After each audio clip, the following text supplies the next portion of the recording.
Hello everyone. तो ये part इस तरह से स्टार्ट होता है कि लोइशी इवेंट मैनेजर टीचर के सामने अपनी परफॉर्मेंस का डेमो दे रही होती है।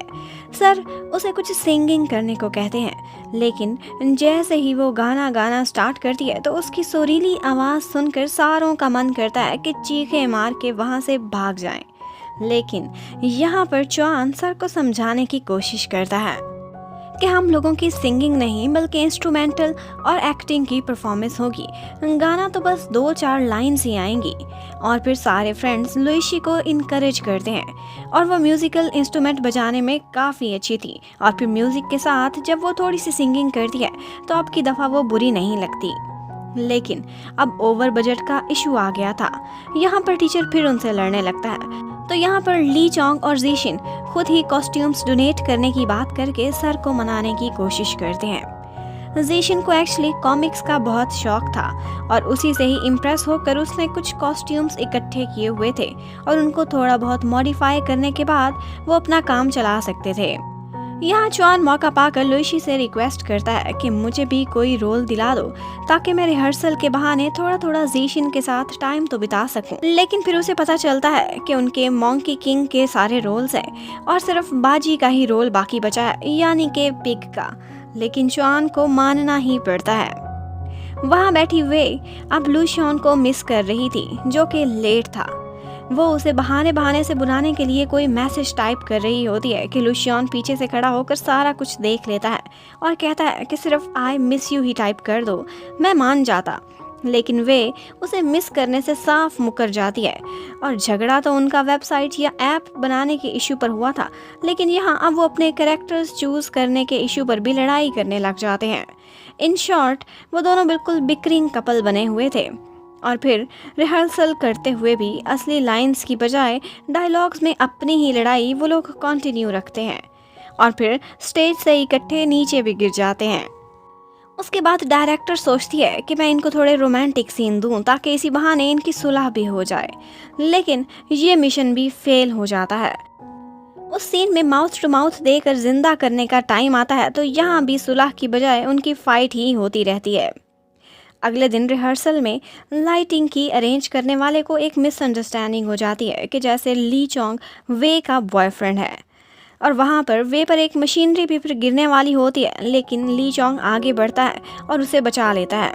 लेकिन वो खुद जख्मी हो गया था, उसे एक छोटा सा घाव आया था। लेकिन जेलस बॉयफ्रेंड वो वे से कहता है कि तुम हट जाओ, मैं खुद इसे फर्स्ट एड दूंगा, मैंने अपनी मामा से सीखा हुआ है। उधर वे को यूनिवर्सिटी के फोरम पर कुछ लोग आजकल बदनाम कर रहे थे कि वो लुशियन और ली चोंग से डबल गेम कर रही है। जीशिन उनमें से एक का यूज़र नेम पहचान जाती है। लिटिल चॉपर के नाम से एक्चुअली एक सीनियर यूटियान ये सारी पोस्ट्स कर रही थी। एक्चुअली वो बहुत जेलस थी वे से, क्योंकि उसका ली चोंग पर क्रश था पर वो उसे लिफ्ट ही नहीं कराता था। जीशिन उसके पास आकर उससे बात करने की कोशिश करती है तो वो कहती है कि तुम भी तो लुशियन को लाइक करती हो, मेरे साथ मिल जाओ। और जीशिन फिर उससे नेक्स्ट प्लान पूछने लग जाती है और वो प्लान ये था कि वो सारे लोग कल यूनिवर्सिटी के रेडियो पर इंटरव्यू देंगे और वो इंटरव्यू यूटियान खुद ही लेने वाली थी। वो लोग उस इंटरव्यू में जाते हैं और अपने एक्ट को प्रमोट करने के लिए स्टार्ट हो जाते हैं। लेकिन लुशियन को उस सीनियर ने एक और काम से आज बिजी कर दिया था ताकि वो वहाँ पर ना आए, पर वो रेडियो ज़रूर सुनता रहता है।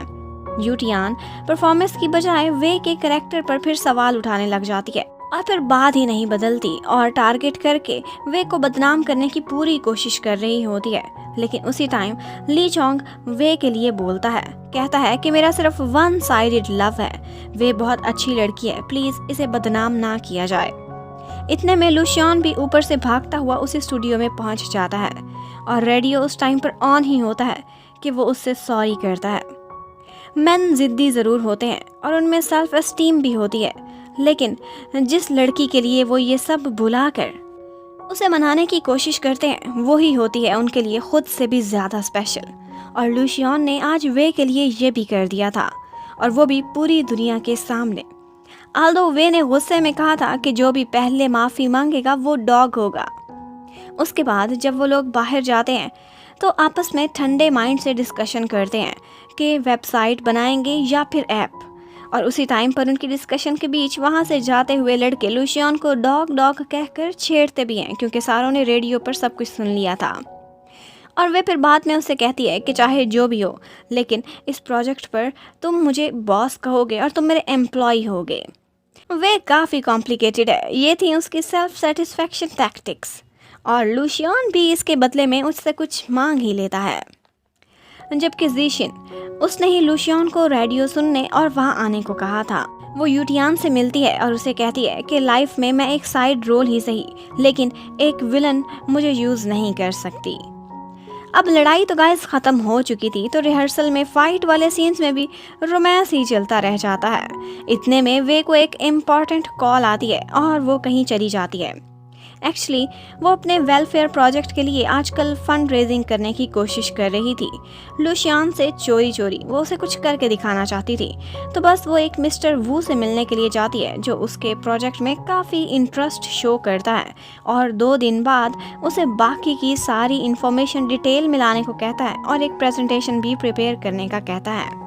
फिर आर्ट फेस्टिवल का दिन आ जाता है। उस दिन शाम को वे की परफॉर्मेंस भी थी और वो लंच टाइम मिस्टर वू से मिलने के लिए कैफ़े पर चली जाती है, लेकिन वो फुल था, तो मिस्टर वू उससे ऊपर ही अपने होटल रूम में आकर सारी ब्रीफिंग लेने को कहता है। वो मिस्टीरियसली काफ़ी जल्दी में लग रहा था, जबकि उधर लुशियन वो चुआन को जीशिन से रिलेटेड बहुत सारी इन्फॉर्मेशन देने का जाल बिछाता है कि उसे क्या क्या पसंद है, मैं तुम्हें सब कुछ बताऊंगा और कैसे उसका दिल जीतना है, लेकिन बदले में वो बताएं कि आज वे कहाँ गई हुई है। फिर उसे जैसे ही पता चलता है वो फौरन से होटल की तरफ जाता है।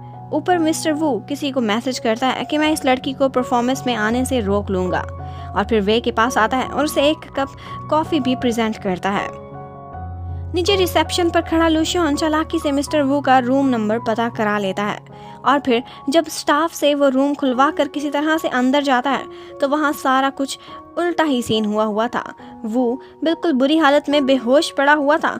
ऑफ कोर्स वे अब 28 इयर्स की साइकोलॉजिकल एज में थी, वो इतनी आसानी से बेवकूफ़ नहीं बनने वाली थी। अब वो लोग परफॉर्मेंस से भी लेट हो चुके थे, लेकिन जैसे ही वो वापस आते हैं तब भी उनकी आपस में नाराज़गी ही चल रही होती है, क्योंकि लुशियन ने वे पर काफ़ी गुस्सा किया था। और नाटक के बीच लुशियन और वे असली डायलॉग्स की बजाय अपने लड़ाई वाले डायलॉग्स ही आपस में बोलते रहते हैं। लुशियन तो जिद करके स्टेज पर ही लेट जाता है, पर यह सारा कुछ काफ़ी फनी लग रहा था। और लास्ट सीन जब आता है तो वहाँ भी वो लोग अपनी पर्सनल डायलॉग बाजी के बीचों बीच एक दूसरे से सुलह भी कर लेते हैं, और वे ली चोंग के कैरेक्टर की बजाय लुशियन के साथ ही चली जाती है। पर यह सारा कुछ प्लान्ड सीन से काफ़ी ज़्यादा अच्छा लग रहा था।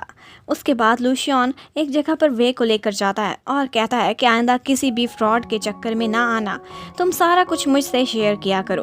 और उसने प्रोफेसर जैंग की हेल्प से फंड रेजिंग का भी सारा अरेंज कर लिया था, और वो दोनों इकट्ठे काफ़ी खुश और लविंग कपल नज़र आते हैं।